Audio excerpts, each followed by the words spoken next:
Sebenarnya hukum kurban itu apa sih? Hukumnya itu mungkin wajib, makruh atau sunnah atau fardu ain atau gimana sih? Qala fuqaha, berkata para ahlu ilm daripada ilmu fikihnya Imam Syafi'i, beliau mengatakan bahwasannya hukumnya kurban itu adalah sunnah muakkad. Sebuah sunnah, sunnah itu ada sunnah muakkad, ada sunnah ghairu muakkad. Apa perbedaannya? Apa perbedaannya? Ya, kita harus tahu. Kalau sunnah muakkad itu adalah sebuah sunnah, sunnah dia tidak wajib dia, tapi Nabi kita Muhammad SAW nggak pernah ninggalkan, nggak pernah ditinggalin sama Nabi SAW. Ya, contohnya seperti apa lagi? Selain kurban, apalagi sunnah muakkadah, sholat duha. Nabi nggak pernah ninggalin sholat duha. Apalagi qobliyah, ba'diyah, Nabi nggak pernah ninggalin karena hukumnya sunnah muakkad.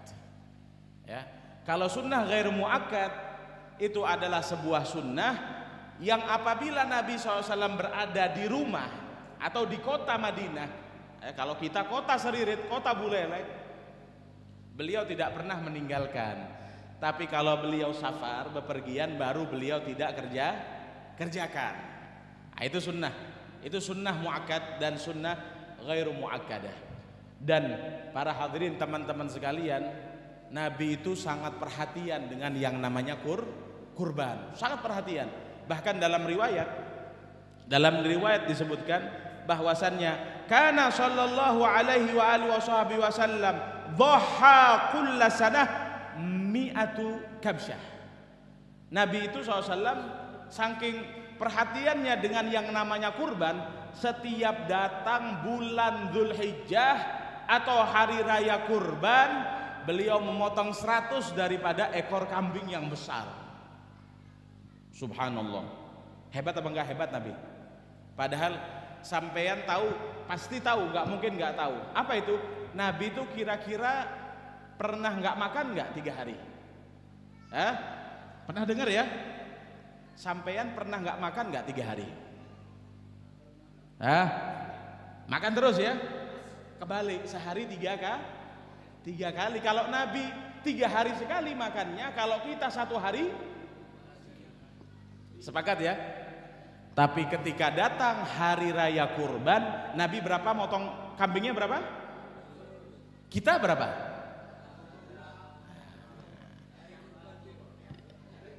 Jadi ya, ini yang jadi masalah. Enggak mampu saya, Bib. Waduh, enggak mampu. Coba lihat rokoknya, rokokan. Apa rokoknya? 30.000. 30.000 ya? Kali sebulan berapa? 900? Enggak usah kita ambil yang itu. Rokok yang tanpa surat, tanpa izin. Berapa harganya? 12.000. 1 bulan berarti berapa? 360.000 kali 1 tahun 4 juta tantretan. 4 juta oleh mbak apa enggak kira-kira? Terus besok kira-kira kurban atau tidak? Dek remah. Berarti sebenarnya itu yang miskin itu kita apa Nabi? Pura-pura kita. Nabi itu tantretan dikatakan, ini hadis Rasulullah SAW setiap tahun menyembelih 100 ekor kambing. Subhanallah. Beliau makannya 3 hari sekali. Kenapa? Karena agama itu menurut Nabi penting. Kalau menurut kita hanya selingan kadang-kadang.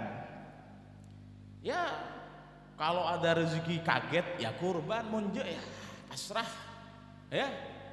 Loh, hadirin yang dimuliakan oleh Allah Subhanahu wa taala, kurban ini penting. Ya, dan kalau kurban bagusin daripada hewan kurbannya.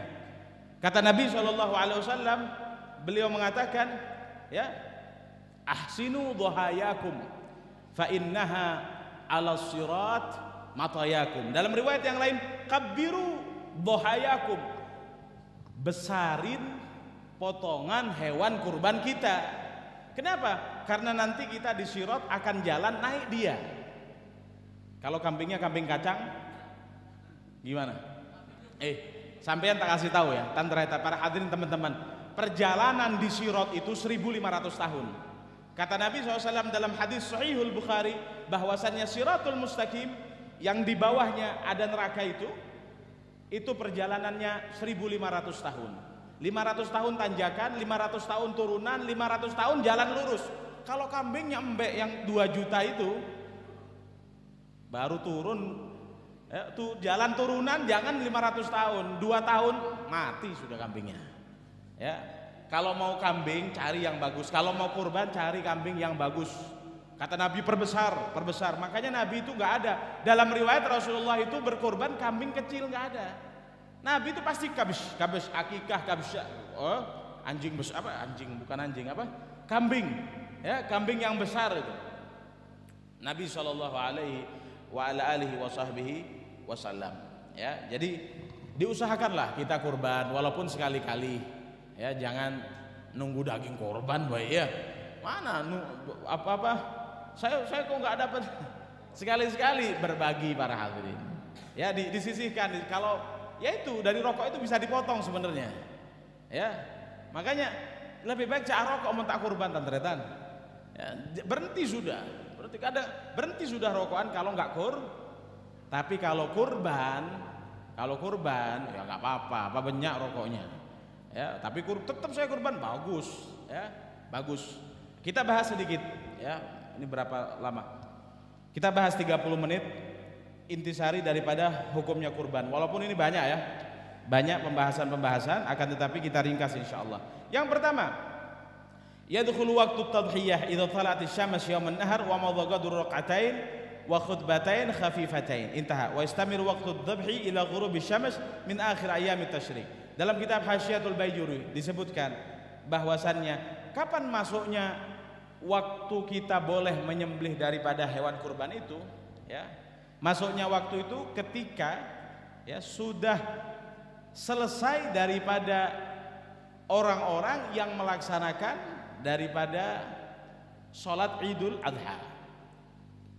Jadi Idul Adha ini sebenarnya hari raya yang agung para hadirin ya. Ya, satu hal yang perlu kita ketahui, Idul Adha itu lebih agung daripada Idul Fitri. Makanya orang Madura itu mengatakan apa? Telasan Raja ya.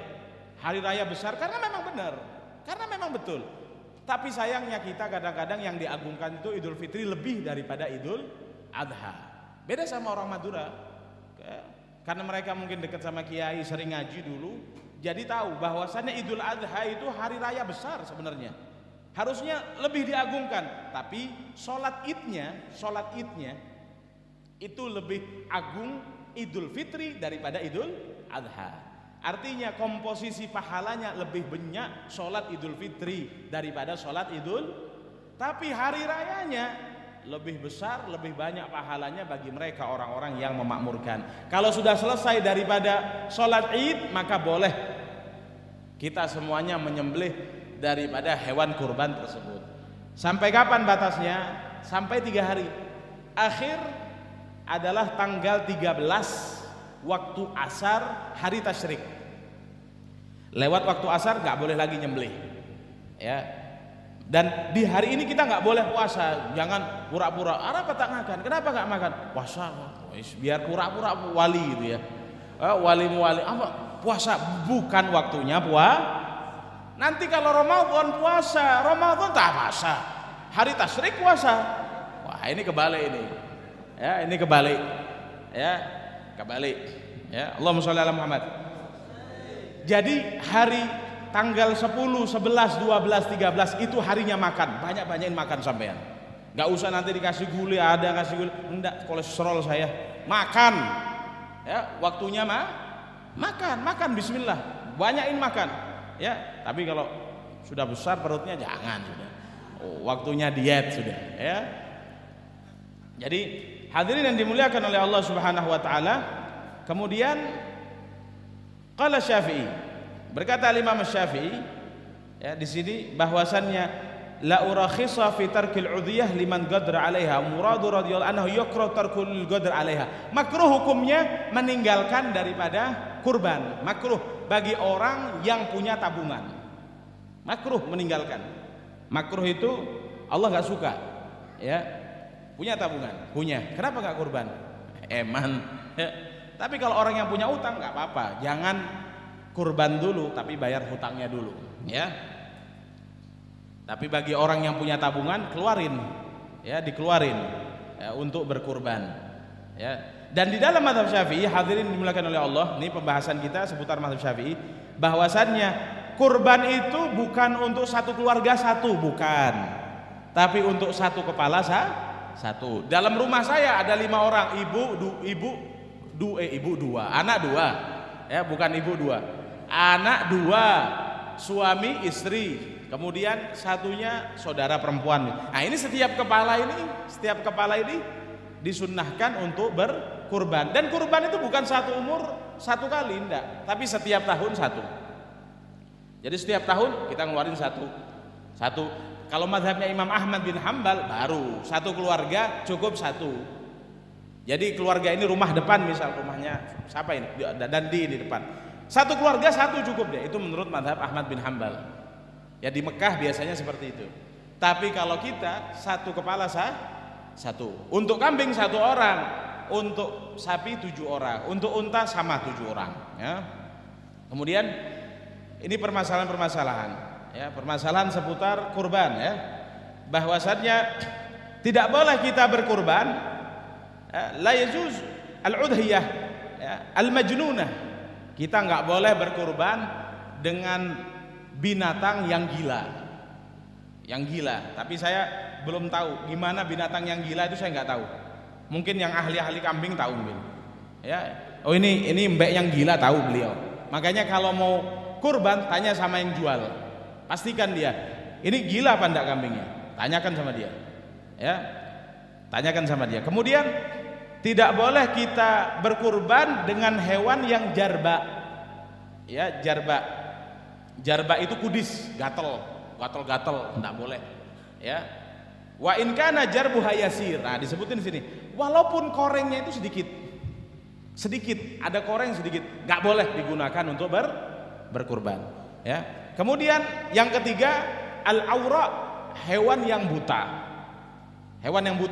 Di sini sebutin, walaupun butanya itu satu butanya, satunya lihat dia, nggak boleh, ya. Kemudian yang kelima, al-maridhah, hewan yang sedang sakit. Ya, jadi kalau biasanya orang punya banyak kambing, sapi banyak, sakit sedikit, potong, aku kurban, nggak boleh, ya, tidak boleh, ya. Yang jelas penyakitnya, punya penyakit jelas dia nggak boleh, ya. Kemudian al-ajfa, ya, al-ajfa, hewan yang ajfa itu apa, gila itu, ya, bahasa Indonesia itu apa, dongok itu, bodoh itu apa, bodoh, ya, hewan yang bodoh, nggak boleh kita untuk menjadikan dia kurban. Kemudian yang ketujuh, al-maqtu'atul udhun, hewan yang kupingnya itu cuma satu, nggak boleh, ya, apalagi tidak punya kuping, apalagi satu saja nggak boleh, apalagi semuanya, ya. Kemudian hadirin yang dimuliakan oleh Allah, hewan kurban itu hanya terkait 3 hewan. Yang pertama kambing, yang kedua adalah unta, yang paling afdol, ya. Kemudian sapi, kerbau boleh, ya. Ayam nggak boleh. Ayam tidak boleh. Saya punya ayam mau tak kurbankan. Menurut pendapatnya Imam Ibnu Abbas, sahabatnya Nabi, boleh. Ya, Ibnu Abbas mengatakan boleh bagi orang yang memang tidak mampu tapi dia ingin mengorbankan. Saya nggak mampu tapi pengen punya ayam, ya, ayam punya, ya, beleh boy, ya, sembelih ayamnya, ya. Jadi untuk pedagang ayam ini kesempatan. Pas hari raya kurban, nggak usah kurban, ngikut pendapatnya Abdullah bin Abbas. Sayyidina Ibn Abbas mengatakan boleh. Yang tidak boleh kurban perasaan, ya, yang tidak boleh kurban perasaan, ya, pada hari raya itu. Kemudian hadirin yang dimuliakan oleh Allah Subhanahu wa taala, disebutkan di sini, ya, bahwasannya launawa biha al-aqiqata wal udhiyata hasala. Jadi hadirin, saya ini belum akikah, misal, ya, ini ada permasalahan. Saya belum akikah, tapi sekarang ini datang hari kurban, bisa nggak saya akikah sekalian berkurban? Saya punya kambing ini, anak saya perempuan, belum saya akikahin, ini ada kambing 1, tapi saya belum akikah, boleh nggak akikah sekalian dengan kurban? Disebutkan di sini, ya di dalam mazhab Syafi'i ada dua pendapat. Yang pertama pendapatnya Imam Romli, ya, Muhammad Ar-Ramli, beliau mengatakan boleh seseorang yang diniatkan akikah sekaligus niatnya nyaman enak ini. Enak pendapatnya. Yang kedua, beliau mengatakan lam tahsul wahidatun minhuma indal Imam Ahmad ibnu Hajar. Imam Ahmad ibnu Hajar beliau mengatakan tidak dapat dua-duanya, enggak dapat pahala dua-duanya. Ya, tapi semuanya boleh dipakai. Sampaian kalau pas-pasan, nah ini nyaman. Pendapatnya Imam Romli nyaman. Ya, apalagi zaman sekarang agak seret-seret, memang agak susah. Apa boleh ojen boy ya? Tak remare. Tadi pagi saya baru la haula wala quwata illa billah. Karena kerasa Pak di toko itu, Pak. Ya, kalau hujan itu ya bukannya enggak tawakal. Ya, tapi ini memang ngaruh memang. Kecuali kayak beliau memang sudah terpatok PNS, nyaman. Ya. Kalau saya sama antum kan memang pejuang rupiah ya. Terus yang setiap subuh keluar mono, aduh. Ya, tedung nyaman ya. Jadi kalau yang pas-pasan ini ngikut pendapatnya Imam Romli aja enak. Kenapa? Sekalian akikah dengan diniatkan kurban, boleh. Apalagi saya sendiri aja belum akikah, ya sekalian. Besok mau kurban diniatin. Ya, tapi kalau banyak uangnya Pak, ya jangan. Kalau banyak uangnya ya silahkan sampean setiap bulan di majelis apa boleh motong kambing nyaman. Ya. Alhamdulillah. Allahumma sholli ala Muhammad. Nah, ini yang perlu diperhatikan bagi tukang jagal ya. Bagi pembunuh bayaran nanti ya ketika hari raya Id ya disunnahkan ya. Jadi sunnahnya Nabi ini para hadirin di akhir zaman itu pegang ya, jangan diabaikan sunnahnya Nabi, pegang para hadirin. Ini bukan tentang sunnah tapi tentang kesetiaan kita dengan aturannya Nabi SAW. Ya, memang seseorang ketika mengabaikan sunnah memang dia tidak dapat dosa, memang dia ketinggalan pahala, tapi janji setianya ngikut Nabi yang mahal. Ya, janji setianya dia dengan Nabi SAW, karena Nabi itu kenal kita. Syafaat itu diberikan pertama kali bagi mereka orang-orang yang menghidupkan sunnah Pak. Nah, ini untuk tukang potong, ayo tolong diperhatikan sunnahnya Nabi. Apa sunnahnya? Yang pertama istiqbalul kiblah bidzabihati. Ketika menyembelih daripada hewan diusahakan menghadap kiblat kepalanya hewan tersebut. Ya, menghadap kiblat. Ya, kemudian an yustar, ya, ditutup atas hewan yang lain. Kadang-kadang dilihat ya kalau memang tempatnya pas-pasan ya mau gimana lagi ya kan. Tapi kalau tempatnya masih luas, misal ada tempat yang lain ada kambing 5 atau ada sapi 5, yang satu dipotong, yang 4 ini jangan dikasih lihat para hadirin.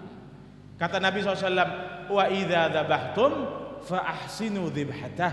Kalau engkau sedang memotong daripada hewan potonganmu, perbaiki daripada hewan potonganmu, jangan kasih ngelihat.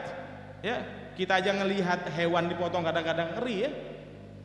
Ini bagaimana dia sesama jenisnya. Kita kalau ada manusia Pak dipotong di depan kita gimana kira-kira? Ya, ini sedih dia. Apalagi dia tahu sebentar lagi giliran saya ini. Ya, jangan. Ya, diusahakan. Ya, diusahakan jangan diberi melihat ya hewan yang lainnya. Wa tadhiyatu lailan makruhatun. Ya, adapun menyembelih hewan kurban pada malam hari hukumnya makruh. Misal, oh pagi masih banyak saya bantu di masjid, saya malam baru kosong. Jangan, hindari, makruh hukumnya. Ya, walaupun enggak haram tapi makruh. Ya. Yusannu an yakuna dzabha fi baitihi bi masyhad min ahli.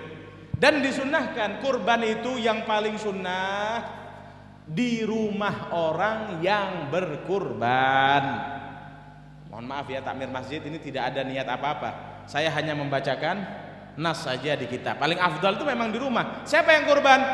Saya. Ya di rumah saya. Ya. Siapa yang kurban? Antum. Ya di rumah antum. Jadi, tapi kalau di masjid ya nggak apa-apa, nggak ada masalah. Tapi yusan disunnahkan. Dan disunahkan lagi melihat hewan yang sedang disembelih. Sunnah. Nabi SAW berkata kepada Sayyidatina Fatimah, ya Fatimah, saksikanlah hewan kurbananmu. Ya, ada juga ulama yang mengatakan injekin kakinya di atas darah ini. Ya. Dan bagi orang-orang yang mau berkurban, ketika masuk tanggal 1 Dzulhijjah, ini tanggal berapa? Tanggal berapa Dzulhijjah Ustaz sekarang? Sekarang Dzulqa'dah berapa? Malam 25. Pokoknya tanggal 1 Dzulhijjah itu jangan memotong bulu apapun bagi orang-orang yang mau berkurban. Karena semua bulu itu akan menjadi saksi nanti di hadapan Allah Subhanahu wa taala. Kumis jangan, biar lucu saya nggak apa-apa. Jadi bahan ketahuan orang pahala. Ya. Kurang pas saya nggak apa-apa, jangan dipotong. Sampai kapan? Sampai motong kurban. Kalau sudah motong kurban baru silahkan. Mau dipotong, mau digundul lagi nggak apa-apa. Ya, tapi kalau sudah haram apa hukumnya? Makruh hukumnya. Makruh mencukur bulu ya bagi orang yang mau berkurban apabila telah masuk daripada tanggal 1 Dzulhijjah. Kemudian la yajuzu lil mudhahi wala liman talzamuhu nafaqatuhu an yaqula syai'an minal udhiyatil mandhurah. Orang-orang yang berkurban tapi kurbanannya itu yang dinazarkan. Jadi kurban nazar dan kurban tidak dinazar. Kurban nazar itu ya contohnya saya kalau sampai lebaran saya tembus target ini maka saya akan kurban. Sungguhan tembus target maka wajib dia berkurban. Nah, orang-orang yang bernazar itu tidak boleh makan daging daripada kurbanannya. Nggak boleh. Ya, begitu juga akikah ya, akikah. Kalau anak dalam perut istri saya ini laki-laki, saya akan berkurban. Sungguhan laki-laki, maka dia harus akikah dan dia tidak boleh makan dagingnya. Ya, bukan hanya dia saja, tapi siapa? Liman talzamuhu nafaqatuhu. Semua orang-orang yang ditanggung nafkahnya atas dia. Yang wajib ditanggung itu siapa saja, Pak? Yang pertama istri. Yang kedua adalah anak sampai 15 tahun. Kalau lewat 15 tahun nggak wajib lagi dinafkahi. Kemudian yang ketiga adalah orang tua apabila miskin. Orang tua apabila, kalau orang tuanya kaya nggak wajib seorang anak untuk memberikan nafkah. Tapi kalau orang tuanya miskin wajib dia memberikan nafkah. Nah ini semua orang-orang yang ditanggung nafkahnya itu tidak boleh memakan daripada hewan kurbannya dia yang dinazarkan. Ya, yang dinazarkan. Ya, paham tuh? Wa yamtani naglul udhiyah, dan dilarang memindahkan daripada hewan kurban. Kita orang mana? Orang Buleleng. Kurban saya taruh di Denpasar, makruh hukumnya. Ya, lebih afdal di daerahnya dia. Ente orang mana? Orang Buleleng. Di Buleleng turunin. Ya, lebih bagus lagi di Ponpes Ribat, Musi. Ya, ke orang ternyata. Ya masih kurang, baru ada 3, Ustaz. Sedangkan pasukannya banyak ini, Ustaz. Ya mungkin mudah-mudahan setelah ini ada yang terketuk kan, ngasih ke pondok, insya Allah. Ya, jadi paling afdal itu di tempat, di daerahnya dia. Sama dengan zakat juga gitu. Zakat itu, memindahkan zakat itu nggak makruh dalam mazhab Syafi'i. Ya, saya orang Seririt, kerja di mana? Di Seririt. Dapat nafkah di mana? Di Seririt. Dikeluarinnya di Surabaya. Nah, nggak boleh, makruh. Ya, jadi di mana kita? Ya, sampai-sampai ulama fikih itu mengatakan di mana posisi kita malam Id, ya di situ dikeluarin. Malam Id di mana? Ya di situ. Sampai seperti itu mereka. Jadi memindahkan kurban itu hukumnya makruh. Ya. Yahrumu wa la yasihu bai'u syai'in minal udhiyah. Tidak boleh menjual bagian, dan bahkan dikatakan di sini hukumnya haram di dalam kitab Baijuri. Misal yang memotong bayarannya kepala, nggak boleh, nggak boleh. Kalau dia dikasih bagiannya nggak apa-apa. Misal saya tukang potong, saya potong ini, saya dibayar, ini bayarnya sampean. Ya terima kasih. Nah ini kamu tak kasih bagian kepala ya, ah ini nggak apa-apa. Tapi kalau yang dijadikan bagian bayarannya kamu kulit sama kepala, nggak boleh. Ya, tidak boleh. Ya, dan dikatakan juga al-afdal fi udhiyati tatau an yaqtasira ala aqli luqamin minha. Bagi orang-orang yang berkurban diusahakan diminimal mungkin dia itu ketika mengambil daging kurbannya. Saya kurban. Ya, misal saya kurban, ada orang kurban ngambil setengahnya para hadirin, ya benar kurban dia. Ya, lapar ya. Ngambil saya 4 kakinya, terus yang motong, yang nyaksikan ini oleh apa aja, dapat apa? Nah, jadi bagi orang yang kurban sedikit mungkin mengambil daging kurbannya, ya dikatakan wala yazidu ala thuluth, jangan lebih daripada 1/3. Sepertiga itu gimana bagiannya? 1 ekor bagi 3 gitu. 1 ekor bagi 3 berarti 1 itu dia ngambil gitu ya? Hah? Sepertiga itu seberapa? 1 ekor sepertiganya itu berapa? Setengah kan bagi 2. Kalau sepertiga? Hah? Ya, iya pokoknya. Ya, bagi orang yang berkurban jangan lebih ngambil dari sepertiga. Bahkan dikatakan al-qibit ahsan, ngambil hatinya aja cukup. Misal, atau seberat ukuran hati itu. Misal hati daging kambing berapa beratnya? 1 kilo. Ya sampai ngambil 1 kilo bagi orang yang kurban. Ya, saya kurban, ngalak setengah, kaki empampa, cokoh empampa, wah. Nah ini kacau ini, jangan. Ya. Naam. Jam berapa ini? Ya, mungkin cukup sampai di sini.